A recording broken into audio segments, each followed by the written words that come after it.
진짜 전략 김우식 전문가와 오늘 이 시간에 함께합니다. 안녕하세요. 네, 안녕하세요. 네, 일단 시장의 방향성도 지금 뚜렷하게 있지는 않은 것 같고 이런 가운데 종목별 슬림화가 이루어지고 있는 가운데 차별화 장세가 계속해서 이어지고 있어서 참 대응하기 어렵습니다. 한 주 한 주가 좀 다르다고나 할까요? 이번 주는 어떻게 평가를 하세요? 그렇죠. 어느 장단에 춤을 추리요 그런 모습입니다. 진짜 한 주마다 제가 말씀드릴 때 진짜 한 주만에 강산이 변한다는 말씀을 드리는데 굉장히 빠르게 변하고 있어요. 예. 미증시도 그렇고 우리 증시도 거의 방향성이 없는 변동성만 지금 보여주고 있는 거죠. 그건 우리 이틀 동안 미 증시 또 우리 증시에서 다 확인을 했지 않습니까? 근데 당분간 이런 증시는 좀 반복될 수밖에 없다. 예. 제가 지난 시간에도 미국 10년 만기 국채 금리를 좀 보여드렸는데 여기에서 잘 나타나고 있어요. 우리 장 좋을 때 흔히 하는 얘기가 골디락스 장세다. 그런 얘기 많이 하고 있지 않습니까? 근데 지금도 저는 골디락스 장세라고 생각은 합니다. 뜨거운 것도 아니고 차갑지도 않은 어떤 그런 우리가 죽을 먹고 있다는 생각을 하는데 다만 좀 불편해요, 뭔가. 불편한 게 왜냐면 지금 10년 만기 국채 금리를 우리가 보더라도 이제는 도대체 금리가 올라야 좋은 건지 아니면 하락해야 좋은 건지 그것도 헷갈리는 겁니다. 이 부분이 헷갈려요. 근데 정답은 뭐냐면 결국은 적당해야 된다. 지난번처럼 어느 한 방향으로 가파르게 움직이면 불편하다는 거죠. 몇 달 전만 하더라도 우리가 1.7%대 오를 때도 힘들었고요. 지금 오히려 반대로 빠지고 있는데도 불편하지 않습니까? 이런 이유가 여러 가지 수급 요인도 있겠지만은 역시나 이제 연준 쪽이라든지 그다음에 코로나 때문이 아닌가 하는 생각을 하고 있어요. 지금 10년 만기 국채 금리 같은 경우도 도대체 어느 방향에 춤을 맞춰야 될지 헷갈린다는 거죠. 가파르게 오를 때 지난번에 1.7%까지 가파르게 오를 때는 경기 과열 얘기 나오고 있었고 몇 달 안 됐습니다. 인플레 얘기 나오고 등등 하다 보니까 연준의 긴축을 걱정을 했죠. 근데 지금은 반대로 여기 10년 만기 국채 금리 내려가는 거 보면 아시겠지만은 오히려 둔화를 걱정하고 있어요. 최근에 이제 델타 변이 바이러스가 다시 창궐 하다 보니까 회복세 둔화를 걱정하고 있더라는 겁니다. 그래서 지금 주요 변수로서 백신을 많이 생각을 하는데, 백신과 이제 코로나에 대해서 많이 걱정을 하고 있는데요. 여기에 대해서는 저는 생각은 비슷한데, 백신 접종률을 잠깐 보시면, 굉장히 지금 빨라지고 있는 걸 확인하실 수가 있어요. 캐나다 같은 경우는 2차까지 완료한 게 한 51%, 1차까지 합하면은 지금 70%를 넘어갔습니다. 가장 빠르고. 영국, 독일, 미국 마찬가지로 빠르죠. 근데 우리 한국 쪽을 보시면, 우리나라 보시면은 2차 완료자가 한 13%, 2차까지 완료한 분이 13%고, 1차 합하면 이제 30% 겨우 넘어요. 근데 이제 다음 달부터 50대 분들의 접종이 시작되지 않습니까? 그러면 우리도 한 8월 정도 넘어가면 한 5, 60% 정도의 어떤 접종률을 보일 수 있을 것 같습니다. 해서 백신 보급이 빨라지면 결국은 코로나에 대한 리스크는 낮아질 수밖에 없지 않습니까? 그리고 또 결국은 뭐냐면 제가 말씀드리고 싶은 것은 코로나가 델타 변이 바이러스가 뭐고 코로나가 글로벌 증시의 고점을 만드는 변수는 안 될 것이다. 그 말씀을 드리고 싶은 거고 다만 이제 최근에 돌파 감염이 자꾸 나오니까 걱정이 커지고 있죠. 이 부분도 체크를 해야 되는데 이스라엘이 굉장히 접종률이 높지 않습니까? 차트는 없지만 이스라엘이 빠른데 거긴 대부분 다 화이자를 맞았어요. 근데 화이자 맞은 사람들 중에서 2차 접종까지 맞은 사람들 중에서도 지금 델타 바이러스 감염이 되고 있다는 보고가 나오고 있거든요. 그래서 화이자의 어떤 약효에 대한 얘기도 좀 논란이 좀 있는 것 같습니다. 근데 중요한 게 뭐냐면 치명률, 사망률을 보면은 약 확진자의 0.1%로 나오거든요. 지금 코로나가. 그럼 이건 독감하고 유사하지 않느냐. 독감이 보통 이제 걸린 사람의 한 치명률이 0.1% 정도가 나오고 있거든요. 그러면 코로나하고 독감이 다를 게 뭐가 있냐 이런 얘기가 많아요. 그러다 보니까 영국이나 싱가포르 같은 경우는 풀고 있거든요. 어차피 같이 살아야 되는 거 아니냐. 그러니까 위드 코로나라고 하죠. 감기하고 독감처럼 결국은 함께 살아갈 수밖에 없다. 이런 결론으로 아마 가지 않을까 저는 그렇게 생각해요. 그래서 치명률만 낮아진다면 더 이상 경제활동을 늦출 이유가 없다. 백신만 제대로 보급되면 경제사회적 활동은 재개될 수밖에 없다. 저는 그렇게 보고 있습니다. 그래서 우리도 그 방향으로 보고 투자를 해야 되는 게 아닌가라는 말씀을 좀 드리겠고 그리고 이제 어차피 약간 우려는 낮아지고 있지만은 우리가 걱정 많이 했던 것 중에 또 하나가 연준의 긴축이지 않습니까? 지금 분위기 보면 또 그럴 것 같지는 않은데 최근 또 일시적이라고 하는 인플레, 그다음에 경제 지표, 또 델타 변이 바이러스 이런 모든 상황을 연준은 체크를 할 겁니다. 그리고 항상 그랬지만 마찬가지로 시장 친화적인 방향으로 갈 것이다. 저는 그렇게 보고 있습니다. 그래서 시장에 쇼크를 주지 않기 위해서 연준이 대단히 조심스러운 행보를 보이고 있기 때문에 지금은 믿고 가는 수밖에 없다. 저는 그렇게 또 관련돼서 말씀을 좀 드리겠고, 잠깐 그 원달러 환율을 좀 보실까요? 왜냐하면 외국인 수급과 관련된 거기 때문에 이 부분을 체크를 하고 있어야 되겠죠. 원달러 환율을 뭐 작년부터 지금까지 놓고 본다 그러면은 노란 박스에 있는 부분들이 코로나가 창궐할 때입니다. 항상 그때마다 시장이 좀 불안해지기 때문에 원달러 환율이 뛰었어요. 예, 그랬는데 작년 3월, 7월, 12월 지금도 그렇고 이런 모습이 보였지만은 곧 내려앉더라는 얘기입니다. 이런 부분. 다만 이제 지금 현재의 원달러 환율 수준을 좀 넘어서게 되면 외국인 수급은 환차손 우려 때문에 조금 더 불편해질 수 있다. 그래서 이 라인 자체는 우리가 잘 체크를 좀 하고 있어야 되지 않겠는가 하는 말씀 좀 드리겠고, 그리고 외국인 그 매매 동향을 또 잠깐 또 보시겠는데, 요거 보시면 진짜 세상 믿을로 못구나 하는 생각이 들 수밖에 없습니다. 왜냐면 거의 외국인 그 매매하는 걸 보면 매도가 많긴 많습니다만은 거의 매매의 패턴이 없어요. 샀다 팔았다 샀다 팔았다. 이건 그 외국인도 사실은 장에 대해서 장담을 못한다는 얘기가 됩니다. 작년 3월에 그 외국인이 대량 매도했잖아요. 코로나 때 대량 매도했는데 그런 모습 보더라도 그들도 한 번도 겪어보지 못한 시장을 같이 겪고 있는 겁니다. 예, 그래서 믿을 세력은 없다. 결국 믿을 것은 자기 자신밖에 없다. 여기서 자기 자신이라는 것은 실적을 말씀드리는 겁니다. 예, 그 부분 한 번 더 강조를 좀 드리고 싶고, 코스피 일봉을 보면서 주의할 점만 제가 좀 말씀을 드릴게요. 지금 수익 잘 안 난다 뭐 이러신 분들이 많으니까 왜 안 나는가. 지금 코스피 일봉을 보면 지수가 올해 1월 고점을 지금도 못 넘어서고 있습니다. 그 아래에 있습니다. 깔려 있는 거죠. 그러니까 결국은 거의 올 한 해 동안 계속 박스권에 기고 있는 건데, 여기서 우리가 주의해야 될 점이 뭐냐면 매동 매매를 주의하셔야 돼요. 이상하게 지수는 갇혀 있는데 손실 나는 분들이 많거든요. 이 상황이 만약에 1년 더 간다 그러면 손실 나는 분이 더 많으실 겁니다. 왜냐하면 지수가 갇혀 있고 위쪽에 ADR 지표 보시면은 상승 종목 수가 적어요. 그러니까 손해볼 확률이 높은 겁니다. 갑갑한 장세, 갇혀있는 장세가 계속되다 보니까 다른 뭔가 뾰족한 수를 내려고 급등주를 따라붙을 수밖에 없다는 거죠. 근데 급등주가 뭐 오래 갑니까? 대부분 종목들은 바로 빠지잖아요. 그러면 또 반락하면 매도해버리고, 이런 매매 몇 번 해버리면은 지수는 제자리인데 내 계좌만 깨지는 현상이 반복될 수밖에 없습니다. 그리고 또 하나 주의할 점은 지수가 갇혀 있으면 테마주들이 많이 움직여요. 시장의 생리상 아무래도 뭐라도 먹고 살아야 되니까 각종 테마주가 많이 등장하는데, 진짜 매매에 좀 능숙한 분들이 아니라 그러면은 이 테마주는 결국 주가가 올라갔다가 대가리 오지 않습니까? 그 과정을 통해서 또 깨질 수밖에 없거든요. 테마주를 매매하시더라도 이왕이면 좀 덜 움직여도 좀 실적이 동반되는 테마인가를 좀 참고하시는 게 좋겠고, 그리고 자신 없으면 사실 우리 야구할 때 아시지 않습니까? 포볼을 기다려도 돼요. 포볼로 질 1루 나가도 됩니다. 그러니까 뭐 각종 지저분한 변화구가 들어올 때마다 다 칠 필요는 없거든요. 그래서 내가 좋아하는 공만 기다렸다가 치는, 대응하는 끈기가 필요한 시장이다. 그렇게 말씀을 좀 드리겠습니다. 뭐 결론적으로 좀 역설적이긴 하지만 좀 불편한 골디락스 장세가 지금 계속되고 있다. 그렇게 말씀드릴 수 있겠고, 또 어차피 실적 장세를 보면 전형적인 특징이 일희일비지 않습니까? 하루 올랐다가 하루 빠졌다가 지금 그러고 있거든요. 그래서 하루하루의 시세에 너무 연연히 하지 말자, 너무 민감하게 대응하지는 말자, 그렇게 좀 정리를 해드리겠습니다. 네. 하루하루의 시세에 민감하게 대응하지 말자라고 말씀해 주셨는데, 시장을 보자면은 정말 하루하루 올라가는 종목이 달라지기 때문에 종목별 순환매가 상당히 빠르게 일어나고 어떤 종목이 사실 뛸지도 모르는 상황이기 때문에 민감할 수밖에 없잖아요. 어떤 종목들 그래도 보는 게 유망할까요?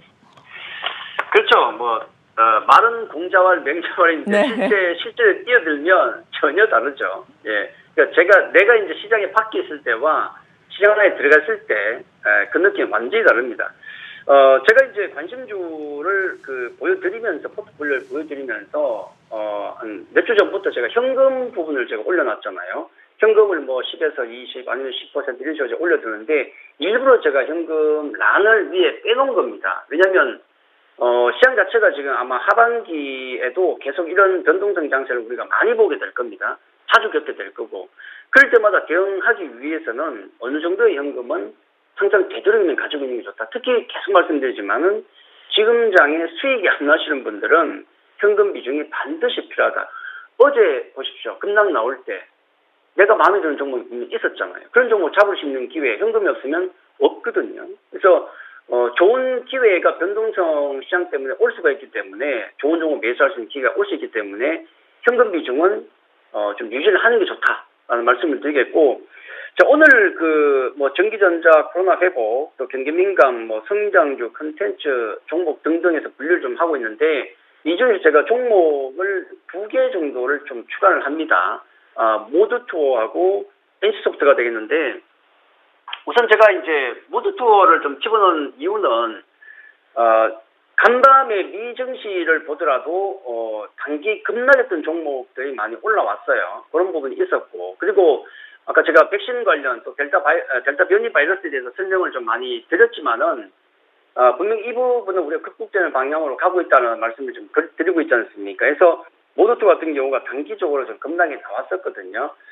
차트를 보더라도 최근에 추세 자체는 계속 오르고 있는 모습을 보이고 있지만은, 최근에 델타 변이 바이러스 등등 얘기 나오면서 급락한 측면이 분명히 있습니다. 자, 이런 부분을 감안한다 그러면은 지금은 단기적으로 또 반등이 나올 수 있는 자리이기 때문에, 경기 민감 섹터들도 많이 빠졌지 않습니까? 그런 낙폭 과대주에 대해서 단기적으로 좀 관심을 가지는 것도 괜찮겠다는 생각에서 제가 모드투어를 일단 좀 집어넣고, 전기전자 쪽에서 제가 말씀드렸던 종목들은 511이라든지 삼성전기 같은 종목들, 이런 종목들 대단히 좋은 종목들이거든요. 그렇게 놓고 보면 전기전자에 있는 종목들, 그리고 여기 경기민감 가치주도 그렇고 코로나 회복주도 그렇고, 여기 지금 제가 포트폴리오에 보여드리는 종목들 상당수들은 실적이 대부분 좋아요.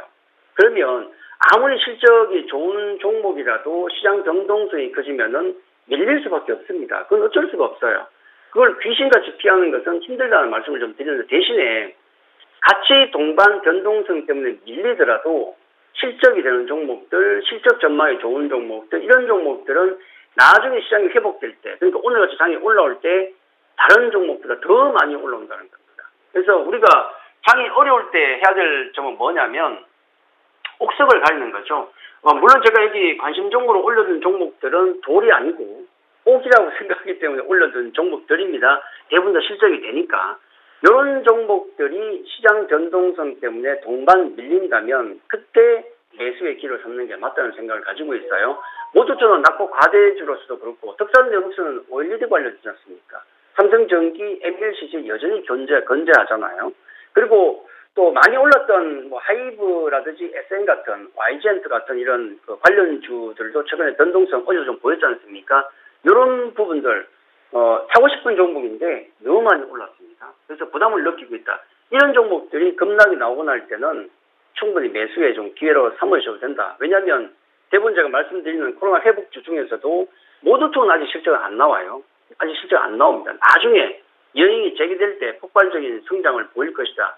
그 기대감으로 사는 것이고, 하이브라든지 SM, YGN, 또 호텔신라 이런 종목들은 실적까지도 겸비를 하고 있거든요. 네, 그런 관점에서 보면 코로나 회복주로서 같이 관심을 가져도 되겠고, 또 성장주로서 제가 또 계속 말씀드리고 있는 게 대주전자재료, 네이버, DJ ENM, 현대차를 제가 성장주로 집어넣어놨죠. 아무래도 그쪽 분류했는데, 어제 보시면 전기차 관련주에도 급락이 나왔습니다. 왜 급락이 나왔던가? 간단하죠. 상승폭이 컸었기 때문에 굉장히 많이 올랐잖아요. 근데 가만히 생각해 보면, 예를 들어서 대주전자 재료를 생각하더라도 그 전날 급등할 때와 어저께 급락할 때, 어제 장중 10%까지 급락이 나왔거든요. 그러면 그 사이 하루 만에 기업의 변화가 있었던가? 기업의 펀더멘탈 변화가 있었습니까? 전혀 없었거든요. 2차전지 음극 산화보조제에 관한 기대감은 여전히 크다는 점, 그런 측면을 감안하면 주가가 좀 급락이 나올 때는 오히려 이런 종목들은 기회로 삼는 것도 괜찮겠다라는 말씀드리고요. 우리 산업 섹터 중에서 지금 성장성에 대해서 논할 때 가장 높은 쪽은 2차 전지가 맞습니다. 지금 주가가 많이 단기적으로 올랐다는 게 부담이지, 그럼 그런 부담만 해소가 되면 충분히 매수의 기회로 삼을 수 있지 않습니까? 그런 관점에서 전기차에 여전히 관심을 가지시고, 또 성장 대장주인 카카오와 네이버가 있는데, 카카오보다는 제가 네이버라고 말씀을 드렸어요. 지금 네이버 카카오페이가 상장 일정이 조금 밀리는 것 같습니다. 왜냐하면 최근에 올라오는 그런 관련주들이 고평가됐다 이런 얘기가 많아서 조금 밀리는 분위기예요. 어쨌든 카카오 같은 경우는 자회사들 상장을 하면서 약간 모멘텀이 좀 주춤하는 것 같고, 반면에 네이버 쪽이 오히려 시세가 상대적으로 더 좋은 것 같습니다. 네이버에 대한 관심은 필요하겠고, 뭐 CJENM, 현대차 같은 경우 조금 주춤하고 있지만은 충분히 실적이 좋은 종목들이기 때문에 주가 조정 받을 때 역시 관심 있게 보셔도 되겠다. 오늘 그 콘텐츠 쪽에 제가 NC소프트를 집어넣었는데, 요거 제가 얼마 전에 뺐던 종목이에요. 뺐다가 다시 집어넣었죠.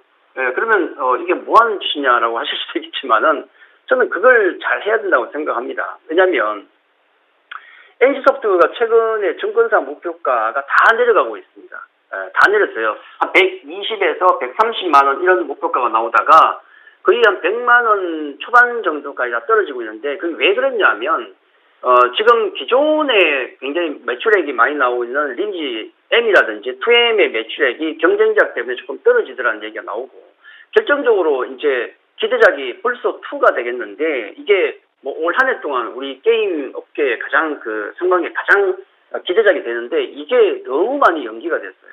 원래는 작년 말에 이게 론칭 되기로 예정이 돼 있었는데, 지금 뭐 7월까지도 론칭이 안 됐으니까 당연히 증권사에서는 그만큼 돈을 못 번 건 아니겠습니까? 증권사에서 목표가를 하향할 수밖에 없습니다. 그게 맞는데 결정적으로 어제 이제 벌써 2에 대해서 8월 출시를 확정했다는 것, 이게 중요할 것 같습니다. 결정적으로 8월 출시 일정을 확정했다는 것은 이제 더 이상 게임이 딜레이되는 리스크는 사라졌다라고 보는 게 맞는 것 같고요.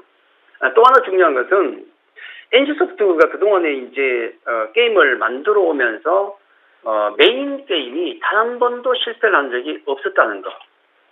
있었나요? 없었거든요. 예전에 이제 뭐 타뷸라라사라는 게임이 하나 있었는데, 그 게임 같은 경우는 외부 인력이 만들었었거든요. 외부 인력이 만든 게임이었고, 그리고 이제 최근에 나온 게임이 이제 실패했다고 하는 게 트릭스 M이라는 게임이 있는데, 요건 또 자회사가 만들었어요. 핑계란 핑계일 수 있습니다만은 NC소프트의 주력 게임이 지금까지 실패한 적은 단 한 번도 없었다. 그래서 아마 폴서2가 8월에 나온다 그러면은 역시 아마 구글 매출액 1위를 찍는 것은 당연하다 그렇게 봅니다. 그런 기대감이 있기 때문에 주가가 더 이상 아래쪽으로 빠지는 경우는 아마 이제는 좀 없을 것이다 그렇게 보고 있고, 그리고 또 주가 자체가 많이 내려앉아 있고 이런 신장 모멘텀이 나오는 시점부터 해서 주가가 올라가는 패턴을 항상 보였기 때문에 지금 위치에서는 충분히 관심을 가질 만한 상황이 아닌가, 일단 그렇게 좀 정리를 해드리겠습니다. 중요한 것은 제가 이제 이렇게 포트폴리오 종목들을 보여드리는데, 이 종목들에 대한 어떤 비중, 또 언제 살 것인가, 이런 타이밍, 이게 중요한 거지, 뭐 결국은 나쁜 종목이 어디 있겠습니까? 타이밍이 나쁠 뿐이지. 그렇지 않습니까? 그래서 관심 종목 보여드린 이 종목들, 만약에 시장이 출렁되면서 조정을 받는다 그러면은 꾸준하게 관심을 가져야 되는 종목들이 아닌가, 그렇게 한 번 더 정리를 좀 해드리겠습니다. 네, 마지막으로 오늘장 시장 전략에 대해서 정리를 좀 해주신다면요. 예, 시장 어렵습니다. 굉장히 뭐 하루가 다르게 지금 시장 상황이 변하고 있는데, 아까도 말씀드렸지만 일희일비하지 말자. 매번 대응을 할 수는 없습니다. 그렇죠? 약간 실적을 보면서 조금 멀리 보는 것도 괜찮다는 말씀을 드리겠고, 뭐 지난주도 말씀드렸지만은 포트폴리오 운영은 상당히 좀 유연하게 하자. 현금 비중도 필요하고요. 또 종목당 비중도 공격적으로 좀 바꿔가면서 대응하는 게 필요하다는 말씀을 드리겠고, 제일 중요한 건 결국은 장이 어려울 때 내가 어떻게 해야 될지 모르겠다. 그럴 때는 역시 공자왈 맹자왈입니다. 실적보다 좋은 게 없어요. 실적 얘기하면 또 그 얘기라고 말씀하실 수 있겠지만은 돌아가는 것 같지만은 결국은 실적 전망 좋은 종목이 이기더라는 겁니다. 여기 집중을 좀 하셔야 되고, 또 하나 이제 제가 말씀드린 거는 테마주에 대해서 너무 내동매는 하지 말자. 자신 있으신 분들은 뭐 매매를 하셔서 수익 내셔도 되겠지만은, 내가 그런 단기 매매에 자신 없다 그러면은 좋은 공 들어올 때까지 기다렸다가 포볼로 진료해도 됩니다. 그래서 너무 급하게 하지 말자. 그런 말씀까지 드리도록 하겠습니다. 네, 지금까지 진짜 전략 김우식 전문가로부터 도움 말씀 들어봤습니다. 감사합니다. 감사합니다.